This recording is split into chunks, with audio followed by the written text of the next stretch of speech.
اچھا ثاقب بشیر صاحب یہ فرمائیے گا، کیونکہ اب یہ تمام چیزیں مشروط ہیں جو کیسز عمران خان پر ہیں یا ان کی اہلیہ پر ہیں، اور پھر جس طرح ابھی راؤ صاحب نے بھی ذکر کیا باقی کارکنان 5000 کی ایک فہرست ریڈی کی گئی ہے. کل ایک فیصلہ آنا تھا القادر ٹرسٹ کیس کے حوالے سے، اب خبریں چل رہی ہیں کہ شاید وہ کل نہ آئے، لیکن جمعے کو یہ اناؤنس ہوا تھا کہ وہ منڈے کو فیصلہ آ جائے گا. اس سے بھی مشروط ہیں یہ مذاکرات. تو کیا ان کیسز کے فیصلے جو کہ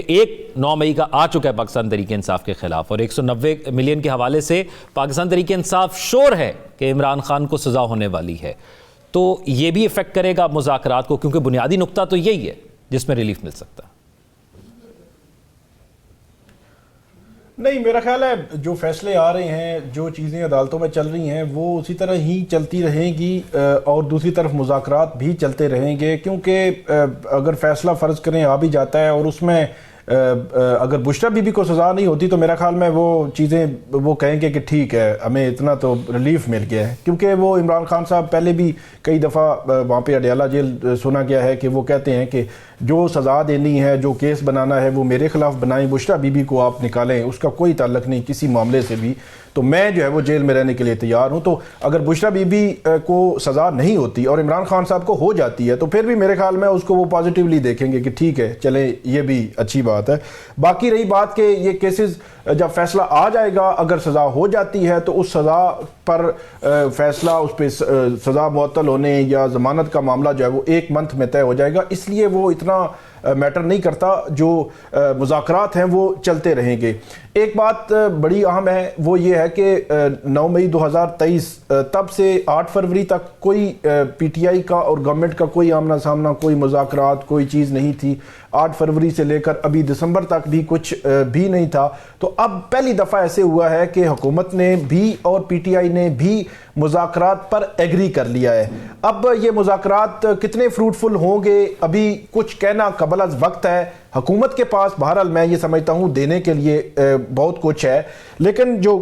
کمیٹی بنائی گئی ہے کیا حکومت کے اپنے طور پر بھی انہوں نے کوئی اس حوالے سے کوئی ڈسکشن ہوئی ہے یا کوئی مشاورت کا کوئی عمل ہوا ہے؟ کیونکہ کمیٹی میں دیکھ رہے تھے کہ تقریباً تمام پولیٹیکل پارٹیز، اس میں مسلم لیگ نون کے 3 جو ہے وہ ممبران موجود ہیں، راجہ پرویز اشرف، نوید قمر ہیں پیپلز پارٹی سے بھی ہیں، خالد مقبول صدیقی ایم کیو ایم سے بھی ہیں، جو عبدالعلیم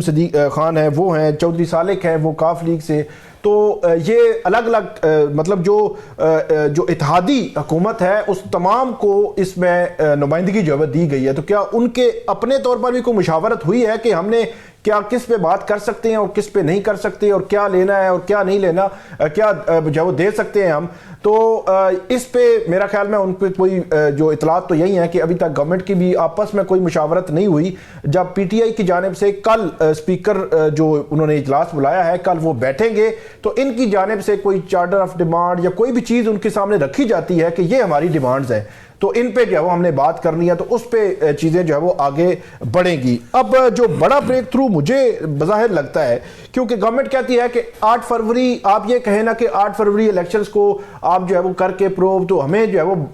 گھر بھیج دیں، بلکہ وہ رانا ثناء اللہ کہتے ہیں کہ ہمیں جیل بھیج دیں اور آپ جو ہے وہ حکومت میں آ جائیں. یہ نہیں ہونے والا. تو یہ بظاہر لگتا بھی ایسے ہے کہ بہت جلدی تو ہمیں ایسی کوئی بڑی تبدیلی نظر نہیں آتی، لیکن دینے کے لیے کیا ہے، کوئی لے دے کیا ہو سکتا ہے؟ اگرچہ وہ اگر میرٹ پہ بات کی جائے تو وہ بھی بنتا تو نہیں ہے، لیکن ہو کیا سکتا ہے؟ ہو یہ سکتا ہے کہ اگر حکومت کہے کہ ٹھیک ہے ہم گورنمنٹ میں ہیں، آپ ہمیں مان لیں اور ہم اس کے اگینسٹ آپ کو جو مخصوص نشستیں ہیں ہم اسپیکر جو لکھ دیتے ہیں الیکشن کمیشن کو، ٹھیک ہے جی آپ سپریم کورٹ کے فیصلے پر عمل کر دیں، ہم مخصوص نشستیں آپ کو دے دیتے ہیں. حکومت کے لیے بھی مطلب یہ پی ٹی آئی بھی کہہ سکتی ہے، اگرچہ ان کا ابھی آئیڈیا نہیں کہ وہ کیا کہیں گے، لیکن یہ ہے کہ کوئی لے دے جو ہے وہ کسی نہ کسی اس نقطے پر جا کر ہو سکتی ہے. رہی بات عمران خان صاحب کی، آج سے 2 روز پہلے بھی یا پچھلے ہفتے بھی ہم نے جب بات کی تھی تو میں نے یہی پوائنٹ دیا تھا کہ صرف اس پوائنٹ پہ اگر حکومت مان جائے کہ آج کے بعد ہم کوئی نیا کیس نہیں بنائیں گے، پرانے کیس عدالتوں سے حل ہو جائیں، تو میرا خیال میں اس پہ بھی وہ راضی ہو جائیں گے کہ ٹھیک ہے ہم جو ہے وہ عدالتوں سے ریلیف لے لیتے ہیں، آپ مزید کوئی کیس جو ہے وہ نہ بنائیں عمران خان صاحب کے خلاف. باقی ان کے کارکنان ہیں انہوں نے 5000 کی کوئی تعداد دی ہے کہ اتنے کارکنان گرفتار ہیں یا ان کے خلاف مقدمات ہیں،